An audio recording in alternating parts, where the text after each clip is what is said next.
Hey everyone, Mr. Bryan here from Quinn Street Project, bringing you week 9, is that right? Week 9 of our drama time together. Now last week we talked about World Theater and Mask. I don't know if any of you got a chance to send any emails or how that turned out. I hope you had a good time with it. I'm actually really curious to see, if you would like to share, send them to your teacher, and yeah, I would love to see them is my point. So you worked hard on them, so I just deserve to be proud, and whatever you came up with, I guess, is my point also. So this week we're going to talk about tech and design. Now, if you're familiar with this term, these terms, I should say, cool. If you are, I'm just going to review a little bit. If you're not familiar, we're going to go over that real quick, and as usual, we'll go into it a little bit more later. But technical theater, to be more specific, encompasses tech and design. And what that means is technical theater is about the world that you see when you go to see a play. So if you're going to see a play and before the technical aspect, before the technical theater comes in, it's just an empty stage, right? With technical theater, let me rewind. So you have your performers who act, and then you have the other side of it, the technical theater, who takes that empty stage and paints the floors, puts carpet down, creates the world that you see. So whether it be the sets, like the furniture, the backdrop, or the lights, literally the lights that they hang up in the ceiling, they might do it some floor lights to change the color, to make it feel like sunlight, moonlight, another world, another color from the lights themselves. Costumes, what the characters would wear. The costume department is in charge of creating the costumes, buying, designing, building, making the blueprints for the characters, for the actors. So not only do they fit right, but they look right for the time and place. Sound, I love sound design. You know what, I'm just gonna go into it now. Sound design being the sounds that you hear. They have to, if you're in the sound department, sound designers create and find the sounds appropriate, whether it be a doorbell, the music, the background music, the actual songs themselves. They work in collaboration to make it all happen. And also volume levels. I might be leaving something out. We'll go into it more later, like I said. So drama, just a reminder, it's all about telling a story using the 3 tools of the actor: body, voice, imagination. One more time: body, voice, imagination. All right, so today's gonna be a little bit different because we are gonna get a lot of information out, and it's gonna be a lot, it's like a creation sort of day. It should be, because with tech, you get to build and create a lot. So the warm-ups are gonna be a little bit different. So it's gonna focus on, I already said it, technical theater and designing, and in other words, creating the design for the play. So with that said, let's put that down, and I want you to think of one word that describes how you are feeling today. Think of that one word, whatever that one word is, and 5 seconds, think of that one word. 5, 4, think of that one word. 3, 2, 1. And if you're not sure what it is, I don't know, works, but we're in week 9, so I'm gonna challenge you to try and figure out that one word. Just say yes and go with it.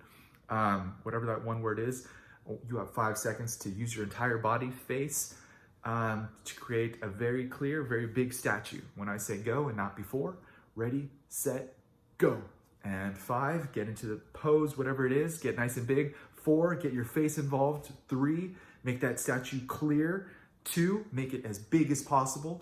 And 1, and freeze. Whatever that statue is, hold it. First thought, best thought. All right, so it's nice and clear, nice and big. And now what I want you to do is take a big deep breath in, breathe that in. Big deep breath out. One more time, big deep breath in, breathe into that. And when you breathe out this time, I want you to breathe out and bring your hands to your side. Breathe out. All right, very good. So now that we're acknowledging how we're feeling today, we know how you and no one else is feeling. I want us now, you know what to do. Clap your hands together, rub your hands together. And faster, faster. When I say open up, we're gonna form that ball of energy that we're bringing with us today. Some of ours will be small, some of ours will be big, and we all bring a different energy. So open it up, go. Open it up, open it up. Don't look at me, just focus on your ball and listen to the sound of my voice. Focus on forming that ball, however much energy you have today, and acknowledging how you're feeling today. Remembering that, take some of that energy and put it where you need it, where you need the focus, where you need the energy the most, and distribute that. Put that energy throughout your body. Once you're done, evenly distribute that. And good, shaking it out, shaking it out. And because I said today's gonna be a little bit different, we're gonna forego our usual warm up and let's just get ourselves energized. All right, so put one hand in the air, and that's right. Let me kick off these shoes here. And we're gonna go, when I say go, we're gonna go from 5, we're gonna, we're gonna go 5, 4, 3, 2, 1. And then 5, 4, 3, 2, 1. Then down here, shake the leg, 5, 4, 3, 2, 1. Shake this leg, 5, 4, 3, 2, 1. All right, ready? And hand up. This is week 9, so nice and loud, big energy, really shake it out. You should be exhausted by the end of this, all right? And side note, if you need to get to another room where you can move around freely, pause and do so. Otherwise, come on with me. Hand up in the air, and from 5, go. 5, 4, 3, 2, 1, up here, go. 5, 4, 3, 2, 1, down here, go. 5, 4, 3, 2, 1, down here, go. 5, 4, 3, 2, 1, nice and loud. Up here from 4, go. 4, 3, 2, 1, really shake it out. Up here, go. 4, 3, 2, 1, down here, go. 4, 3, 2, 1, down here, go. 4, 3, 2, 1, excellent. And from 3, speed this up, go. 3, 2, 1, go. 3, 2, 1, go. 3, 2, 1, go. 3, 2, 1, up here from 2, go. 2, 1, go. 2, 1, go. 2, 1, go. 2, 1, up here from 1, go. 1, go. 1, go. 1, go. 1. And shake out your whole body. Whew. All right. Now, before I forget, let me make sure I have this here. I want to remind us of the word ensemble as I put on my shoes back on again. So, focus, get that energy back in tune with the rest of the class. Remember, working together to create and collaborate. So, for the next few seconds, I'm just going to ask you to follow along with me. All right, so don't worry about sounds. So, get yourself nice and centered, knees are bent, feet are planted, and just simply follow along until I say stop.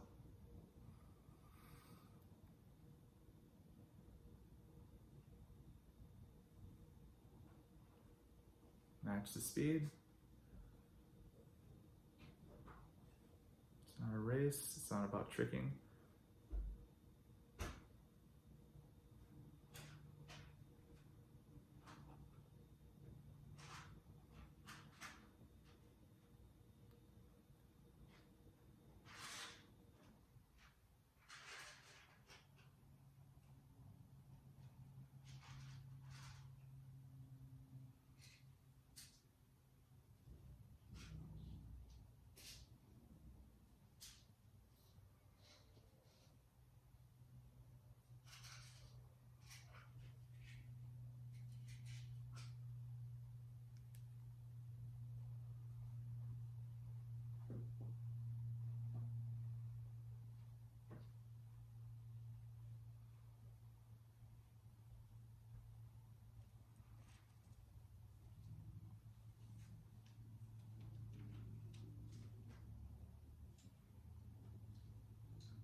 Nicely done. All right. Now that we've done that, get yourself some water and we'll move on to the next part in just a second. All right, everyone. For this next part, I'm going to try and explain it as best as I can, as teachers do. But this is my first time doing it online like this. So what I want to do is, I might repeat myself a little bit, but it's just so I can get these points across. So what I want to do is, we're going to discuss these people and their role in technical theater. Stage manager, lighting designer and operator, sound designer and operator. So costume design, set design, we talked about those, so I'm not going to go into it too much. There is one other department. You know what? I'm just going to rewind. I'm just going to start from the beginning. Stage manager. Remember what I said? I'm going to repeat myself a lot with this. I'm just going to take a second. It's funny, like, doing this, I just, like, I miss being in the classroom, so I'm gonna try my best to like make this clear, all right? So I know it's a different process, so thank you for sticking with this. And I could have edited over this, but I just wanted to take a second to say how much I appreciate your staying with me and helping me out with this, all right? Because we help each other, and I hope that you're able to take something from this as well. All right, so with that moment of honesty past, let's try this again. So we're gonna talk about the words stage manager, lighting designer, operator, sound designer and operator, costume design, set design, and props. All right, so stage manager is basically the boss or the who of who's in charge of technical theater backstage. They are making sure everyone is doing their job, and especially when the play starts and the actors are doing the play and, you know, everything is complete, they are in charge. They are the boss. They are, in my opinion, the underappreciated hero of the stage, because they're making sure everything gets done and making sure things are in order. So if you ever do a play, be nice to your stage manager. They work long hours and they kind of keep everyone together. Not they kind of, they do. All right, the lighting designer is the one who makes a blueprint for all the different lights on stage. You see, if you ever walk into a theater, you see all the lights hanging on the ceiling and the floor. They are responsible for the layout, or they've decided these lights will be here, this will look cool here because this will create this effect. So something as simple as a scene in a house. They might use certain lights to make it look like it's indoors. I mean, it's all indoors, right? Because it's a theater. They might use certain lights to make it seem like it's outside. They might put different colored gels, which when I say gels, there's like clear pieces of special paper that the lights shine through, and they put it on the light, in front of the light, to shine through to make it look a different color. There's different sizes, different intensities of lights. They're in charge of deciding all these things. The lighting operator is the person. Now, if you have the stage, in the very back behind the audience, there's something called, well, usually in the back, a booth. And in that booth, you have the operators in there. Now, one of the operators, the stage manager will be there because they have to watch everything. And they have a little headset and they're communicating with everyone on a secret little radio microphone, walkie-talkie type thing. And in that booth, you have the stage manager overseeing everything, but you also have the lighting operator. They are the person pressing the buttons and following along with the script and listening to the stage manager to make sure that the lighting cue, if the lights have to go dark, bright, if a different light has to go on, they're listening through the whole show to make sure that happens. Now, in that same vein, sound designer is the one that creates, lays out, makes all the sounds for the show. They create the blueprint for the show for sounds. So everything from a knock to music, to background sounds, to everything that you hear on stage. And let me think, what else?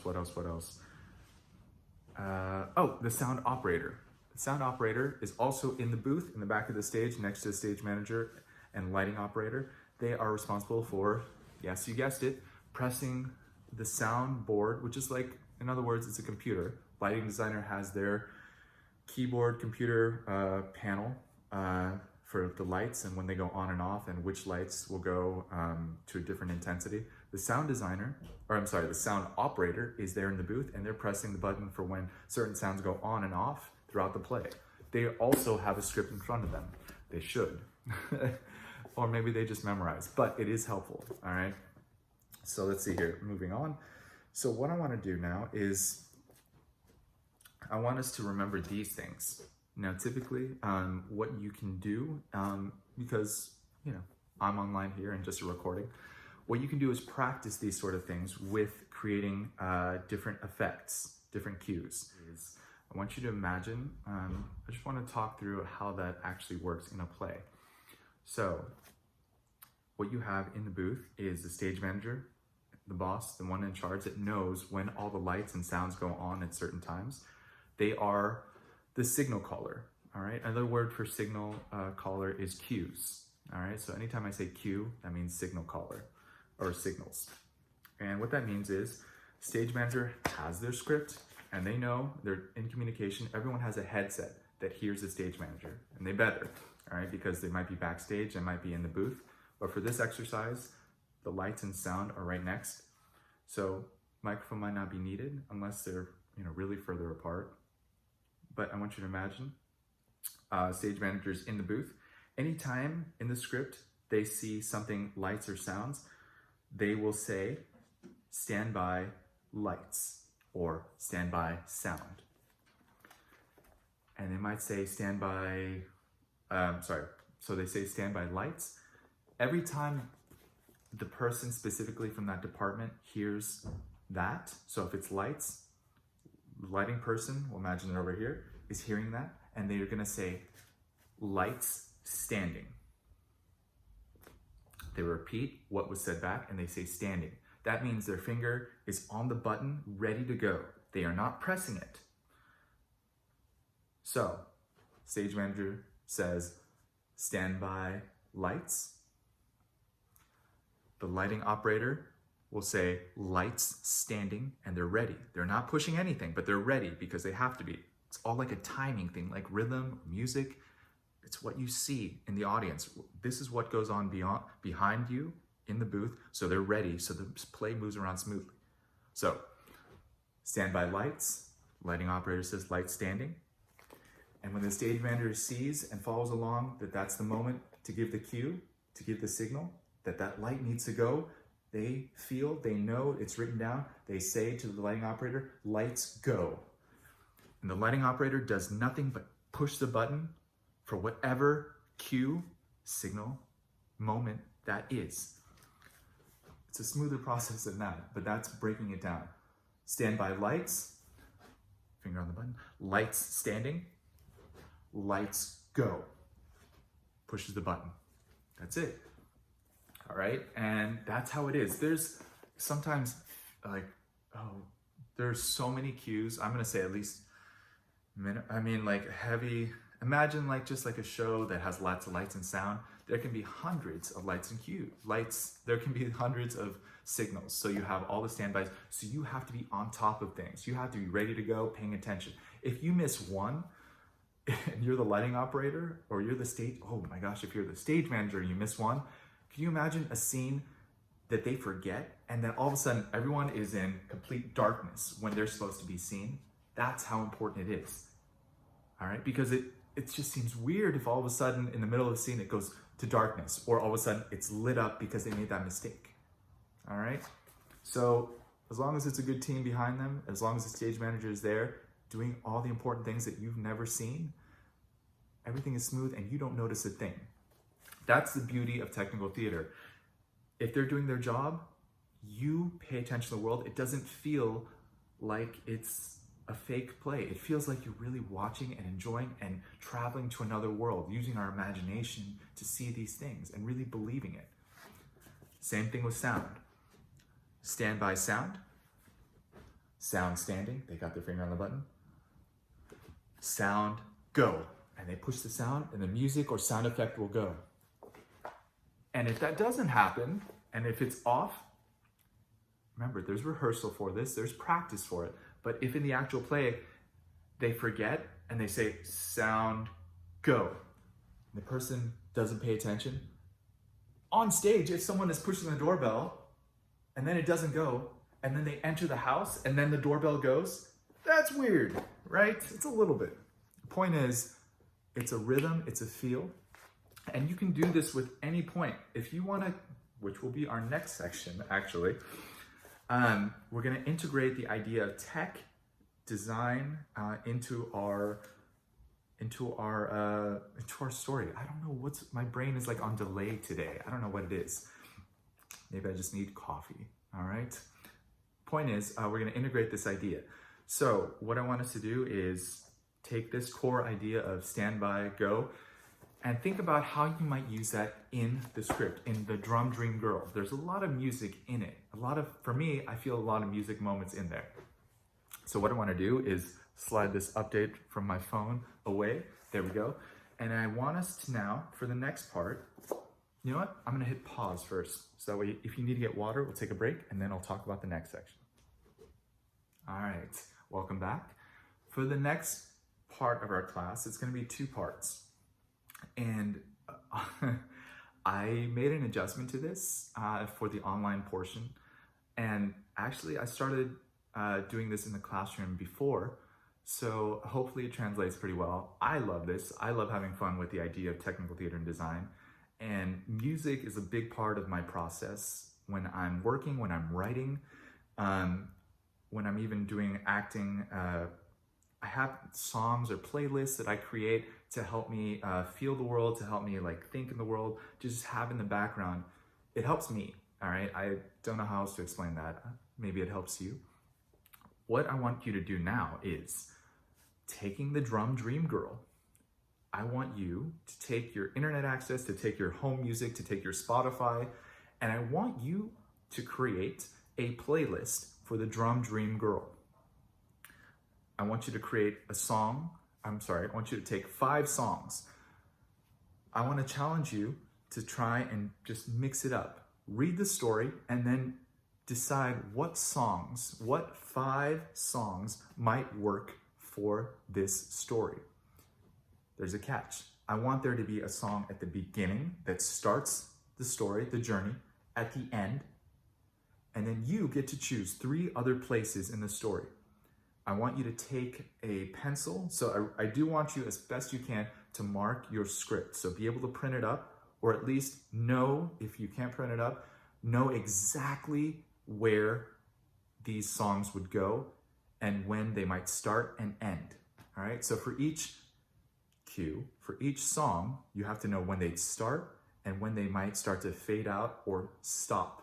All right, so you need to be able to mark those, or at least know where they are. For example, if I have a song, let me do this with you here. So let's see. And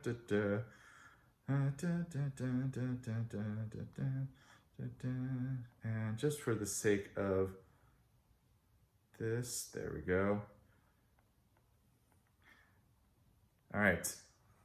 Before the play even starts, I might say, this is the song that'll play before we even start the narration.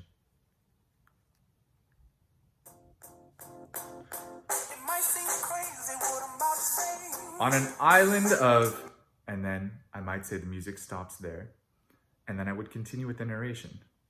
Music. In a city of drum beats, the Drum Dream Girl dreamed. So you need to be able to set right or have an idea of where the music starts and stops. All right?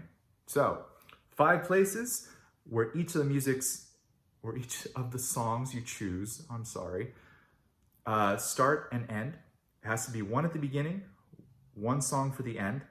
For each of them, you know when they stop and start in the play. Otherwise, they might interrupt. And if you had more signals or things happening in a play, you need to know, the actors need to be able to be heard, things need to be seen, other cues might get mixed up. 5 songs when they stop and start.